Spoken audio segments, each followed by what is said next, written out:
Bonjour à vous, ici Mélanie Bilodeau, psychoéducatrice spécialisée en périnatalité et petite enfance. Alors aujourd'hui, on va régler un dossier qui est celui des punitions.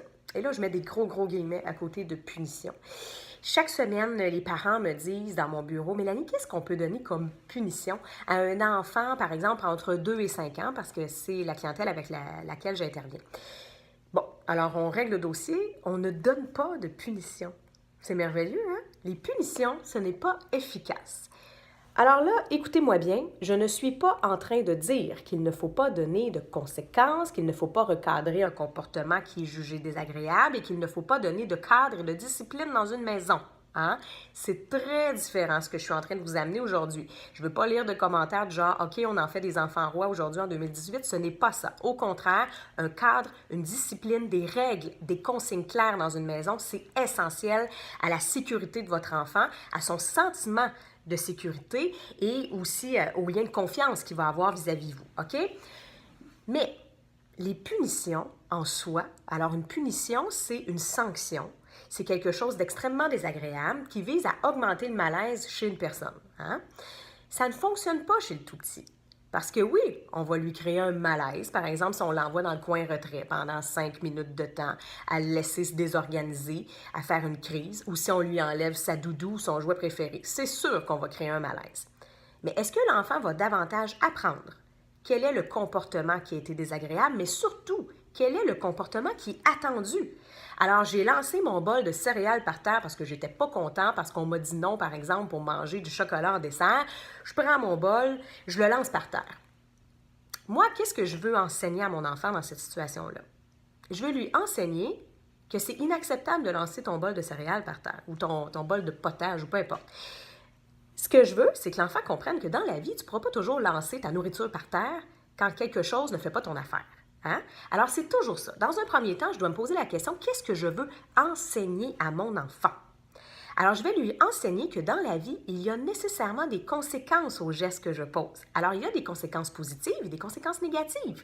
Ça, c'est toujours très cohérent avec l'adulte qu'on va devenir. Hein? C'est comme ça pour vous aussi. Si vous êtes gentil et que vous êtes un bon employé modèle au travail, bien, généralement, vous avez de la reconnaissance, de la gratitude et on vous dit « Ouais, bravo Mélanie, beau travail cette semaine, je suis fière de toi ».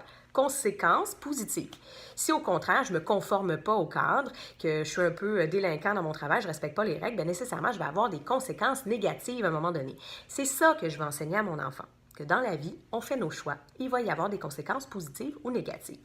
Ceci dit, il faut que la conséquence soit logique avec le manquement et logique par rapport à l'attente que j'ai vis-à-vis mon enfant. Alors, de l'envoyer dans le coin retrait quand il a lancé son bol de potage par terre, ça n'a pas rapport. Il n'y a aucun lien. Oui, je suis en train d'enseigner à l'enfant que je ne suis pas content. Nécessairement, il va le sentir dans mon émotion. Mais est-ce que ça va faire en sorte que demain, il ne lancera pas son bol de potage par terre? Probablement pas. Si mon enfant crie dans la maison quand il est fâché, par exemple, puis il crie, puis c'est intense, puis moi, je commence à devenir irritable, de le prendre, de l'envoyer dans le coin retrait, est-ce qu'il va davantage comprendre qu'il ne faut pas crier? Non. Est-ce qu'il va comprendre le comportement attendu, surtout? Non plus. Ce que je veux, c'est qu'il baisse le ton. Alors, je vais lui dire tout doucement, on baisse le ton, on parle moins fort, on parle moins fort. Si l'enfant lance son bol de potage par terre, une conséquence logique, ça serait de lui faire ramasser. Alors, évidemment, si mon enfant a 2 ans et demi, 3 ans, il se pourrait que ça ne soit pas parfait, hein, le ramassage du dégât. Alors, je vais aussi adapter mes attentes en fonction de l'âge de l'enfant. Alors, je vais l'aider à ramasser. Hein? Mais d'abord, je vais lui enseigner que dans la vie, si tu fais un dégât, tu le ramasses.